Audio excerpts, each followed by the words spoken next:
இதே காலகட்டத்தில் தான் ஹிஜ்ரி 9 தான் உம்மு குல்சும் ரலியல்லாஹு அன்ஹா நபி ஸல்லல்லாஹு அலைஹி வஸல்லம் உடைய மகள், அவங்களும் மரணம் அடைகிறாங்க. யார்? உஸ்மான் ரலியல்லாஹுடைய மனைவி, அவங்க ரெண்டாவது மகள், அவங்களும் மரணம் அடையாங்க. ரசூலுல்லாஹ் சொல்றாங்க, மூன்றாவது ஒரு மகள் இருந்தாலும் நான் இவங்களுக்கு கொடுத்திருப்பேன், உஸ்மான் ரலியல்லாஹு நான் கல்யாணம் பண்ணி கொடுத்திருப்பேன் அப்படின்னு சொல்றாங்க. இது ஒரு முக்கியமான நிகழ்வு. அடுத்ததான் நடக்கக்கூடிய நிகழ்வு தான் மிக பிரம்மாண்டமான நிகழ்வு. இந்த நிகழ்வுல தான் ரசூலுல்லாஹ்வுடைய கண்ட்ரோல்ல மொத்த அரபு உலகமும் வருது. அது என்ன அப்படின்னு பாத்தீங்கன்னா, இந்த ஹஜ்ஜுக்கு, அதாவது ஹிஜ்ரி 9 முதல் முறையா அபூபக்கர் ரலியல்லாஹு அன்ஹு அவங்களுடைய தலைமையில ஹஜ்ஜுக்கு நபி ஸல்லல்லாஹு அலைஹி வஸல்லம் அனுப்புறாங்க.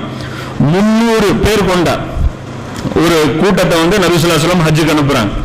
இதுல பாருங்க அப்படின்னா, மொத்தம் நபி ஸல்லல்லாஹு அலைஹி வஸல்லம் உயிரோடு இருக்கிற வரைக்கும் 3 வருஷம் ஹஜ் நடந்துச்சு. 3 வருஷம். ஹிஜ்ரி 8 மக்கா வெற்றி நடக்குது, ஹிஜ்ரி 9 அபூபக்கருடைய தலைமையில ஹஜ் நடக்குது, ஹிஜ்ரி 10 ரசூலுல்லாஹ்வுடைய தலைமையில ஹஜ் நடக்குது. ஆனா ரசூலுல்லாஹ் ஹிஜ்ரி 8 பண்ணல, 9 பண்ணல.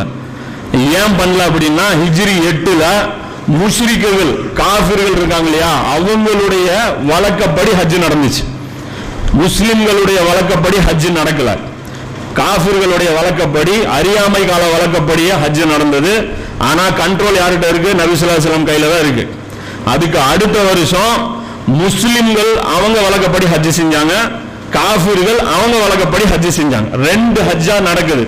இந்த குரூப் தனியா அவங்க ஸ்டைல்ல செய்யறாங்க, இவங்க இந்த ஸ்டைல்ல செய்யறாங்க.